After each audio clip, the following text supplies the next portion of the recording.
I don't know what the sun trying to do. It's trying to sabotage me. We ain't gonna let that happen, though. We ain't gonna let that happen.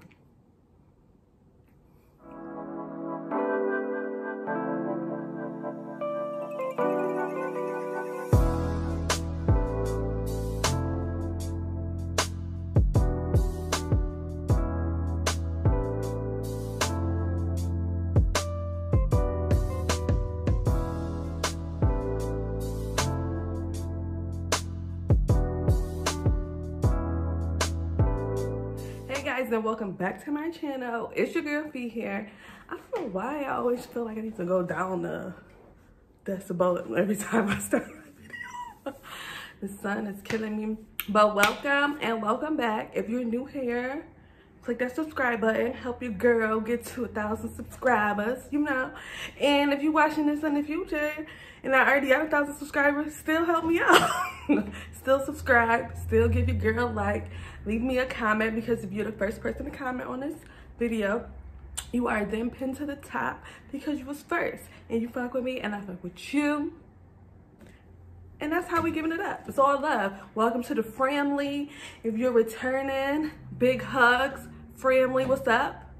You know, it's all good over here. How you and your mom doing? How your family doing? How your brother? How's your siblings? How's it going? How 2021 treating you? Let me know. So today, this might be like the most vulnerable video I ever did before. So the reason why I started my YouTube channel is because I was looking and searching up and down the news feed, the YouTube feed for videos on how to prepare, how it's going to be the experience it is to get a breast reduction. Because I was on my track to getting one and I needed to know. So what I found was a lot of videos on getting breast enlargements. That ain't what I'm looking for. Or if I did come across a breast reduction video, it was only like 2 or 3, I want to say, that was people, African-American women. Okay, and we all know our melanin is a bit different. So those are the people I was looking for to, get like a vibe of what's gonna happen to me. So actually this is way too late. I should have been to this video. This should have been like one of my first videos. Like, I don't know what was wrong with me. But here we go. I'm gonna make this a 3-part video series because it is a lot of information and I would like to give you everything that I was looking for when I was looking to get my breast reduction. So this is going to be part 1, and in this video we're going to talk about how to prepare for your surgery, how to get approved for your surgery, and all that jazz, like the beginning stages before you actually get surgery. Okay, you following me? Let me get my handy dandy notes and we are off to it. All right, got my handy dandy notebook. What does it say on this side? Some work stuff. So let's talk about it, all right? So if you are like, let's just talk about what are the things that you need to be wrong with you in order to get a breast reduction covered by your insurance. Now, if you are private paying, which means paying out of pocket, your own money, your own funds, none of this apply to you. Move on to the next step, or actually, you could actually move on to the next video. But if you are looking to get your insurance to pay for something during this surgery, this is what needs to be wrong with you. Number 1, you must need to be experiencing back problems, neck problems, shoulder problems. That's the top 3 right there. Okay, you must have a letter of medical necessity from your doctor. The more doctors, the better. So if you are going to the chiropractor on a regular basis, like I was, that's what I was doing. I was going to the chiropractor for like 5 years. Okay, so my chiropractor wrote me a letter. My OBGYN wrote me a letter. Like, I went to all the doctors, like, write me a letter, because y'all know what's up. Y'all know this needs to happen, all right? So you also need to have some type of maybe skin irritability. So like, you know how when you are heavy chested, you have the indents or marks on your shoulders from your bra strap. That's a skin irritant or a skin irritant. Because you won't get a rash up here. But if you do if you do get rashes under your chest, that's a plus too. I mean, it's a minus because it's happening to you, but it's plus in the getting approval world. Or if you're experiencing dark marks under your chest, plus. Those are the things that you need in order to get approved from your insurance, okay? Trust me, I work in insurance too. So those are the things that you need to get approved by your insurance. Now, let's talk about getting approved from your surgeon.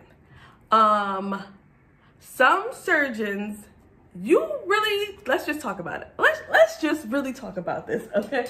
So let's talk about surgeons. On my hunt for the surgeon I wanted to do my breast reduction, I was getting so discouraged because I'm gonna put pictures up right now. Here we go. This is what I look like before. I have a eye cup. I, as in, I see you. As in, I know you're an eye cup, okay? So we can all tell that it's my chest. I had them since I was in the 8th grade. Obviously, I didn't have an eye cup then, but you know, as I got older, they just kept growing, you know? So, you're gonna run across surgeons that say, hey, you need to lose X amount of pounds so we can make sure it's just your chest. Or B, let me put you in, let me send you to the physical therapy. Let me put you on these pain pills. Let me do that. All that stuff can't possibly be an outcome of your consultation, okay? Know that ahead of time. And if you have been through all those steps, that's even better because those things can go along with your pluses to be approved by your insurance. That you have been on pain medication, you went to physical therapy, all of it's not working, it's the chest, honey. Get them off. You know, I don't understand why they don't just believe you. You the one who walk around with them joints every day, all day, and they heavy. They is heavy, okay? So, when I was shopping around for my surgeon, I didn't want to hear any of that because this was my second time in my life, I should say, looking for a surgeon to get surgery. Again, I've had these joints for the longest, okay? The longest. So, yeah, I already went through PT. I already was going to the chiropractor for 5 years. I already went through the pain medicine. Nobody about to be popping pills just to feel good, okay? Like, nah. So after every surgeon that I went to and they said something in that, I was like, next, I'm good on you. Nope, you don't even see what's good here. The other thing I was looking for in my surgeon was, what was I going to get? So my goal was to get a breast reduction and a breast lift. Don't leave my joints wherever they lay after, you know, wherever they at. Some surgeons leave them wherever they at. They just give you the reduction. I ain't want that either. So if they wasn't talking lifts during the conversation, next. So what I suggest for you, if you are in this stage of looking for your surgeon, log on to your insurance website and type in cosmetic surgeons and see what cosmetic surgeons are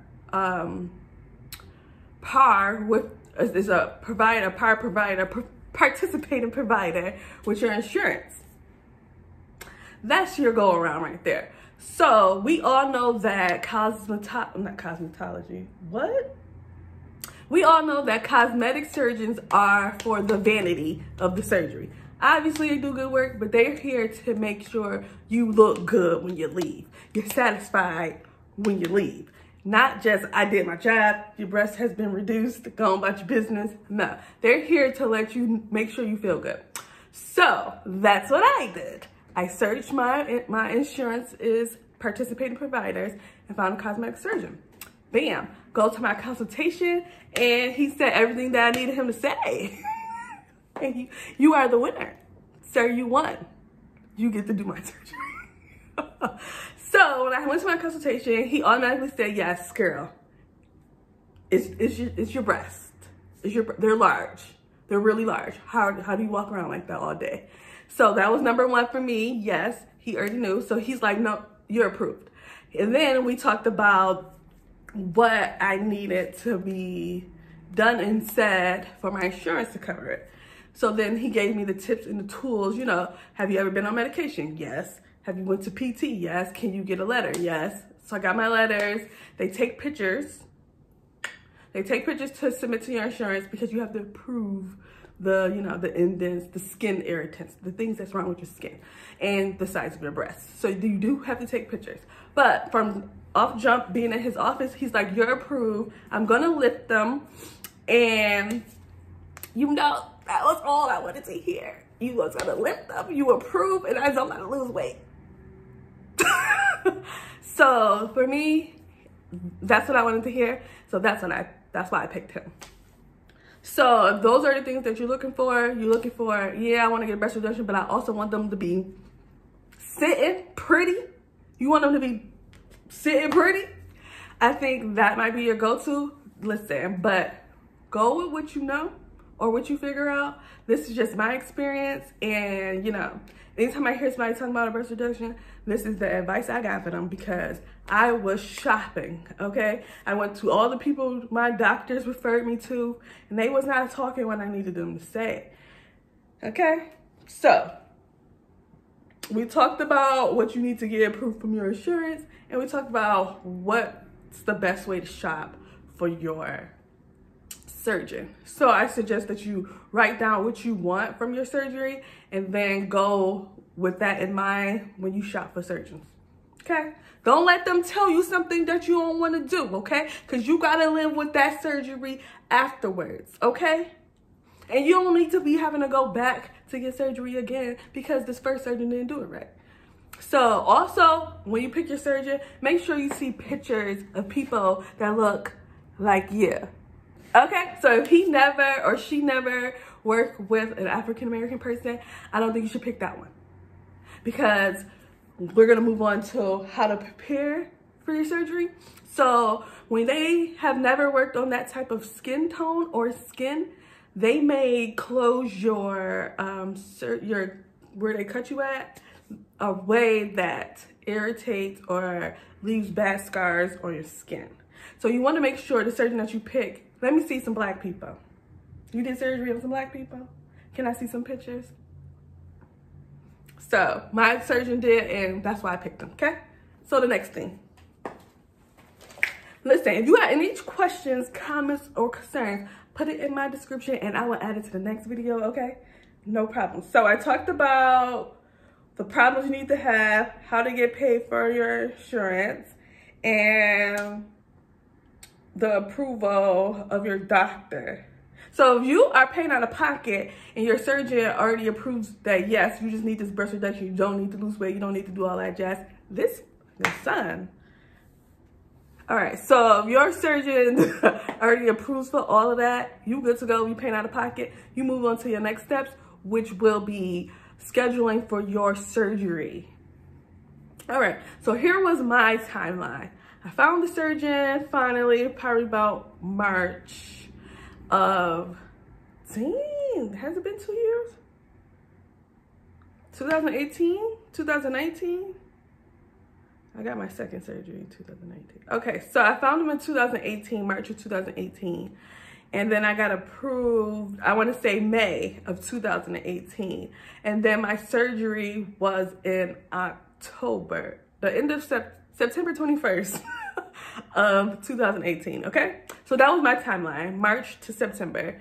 And September, I was getting my surgery, all right?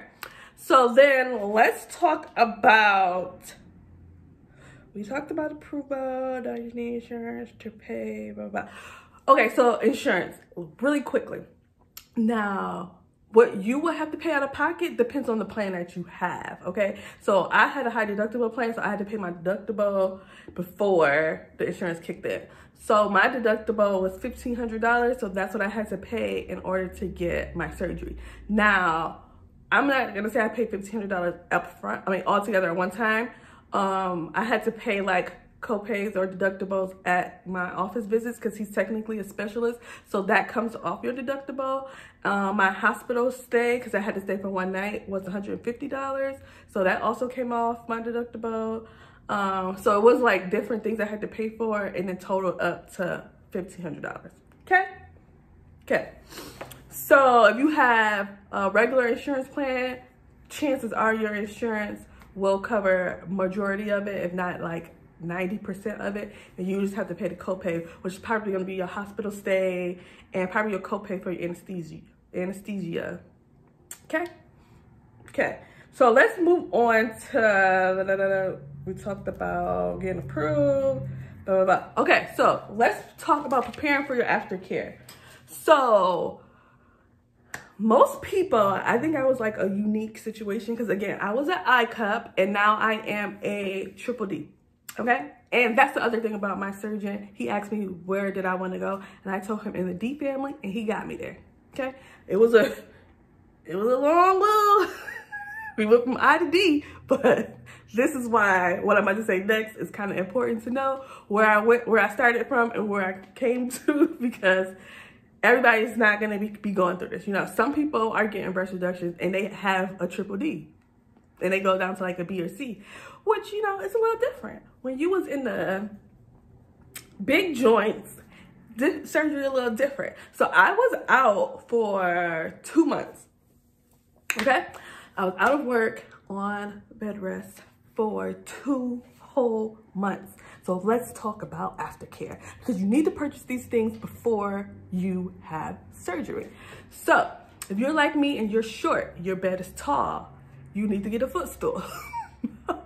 Because what you're not gonna notice is that you can't lift your arms up.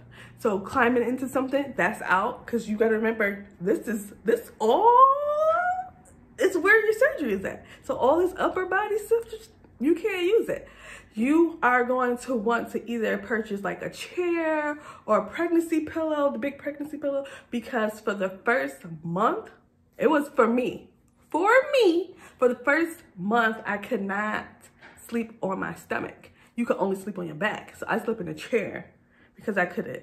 So, yeah, so you're gonna need either like a chair to sleep in, pregnancy pillow for your bed, so you can just lean back in it. Lean back. You are gonna want to eat clean. Okay, this is important, because the medicine that they give you, the anesthesia that you have, all of that type of stuff kind of like backs you up. So you want to eat clean, so that you can still be having some type of bowel movement per day, because otherwise you don't want to have pain up here and then pain down here. Pro tip, get your surgery in the winter time, because you probably won't be really going anywhere anyway, and because the other next thing I'm about to tell you is easier to do in the winter time than in the summer. So you're also going to want to purchase sports bras. Unfortunately, you probably won't know what size to buy until your first week post-op appointment. I did not know until my first week post-op appointment.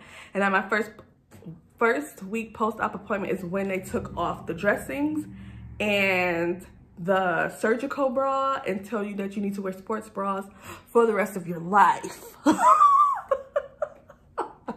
It's really not for the rest of your life, but it is definitely for like 6 to 8 months. So that's why I suggest you get it done in the winter time, because the bulk of that would be in the winter. And you ain't gotta be walking around with sports bras in the summer, because I mean, what's cute with a sports bra besides a t-shirt?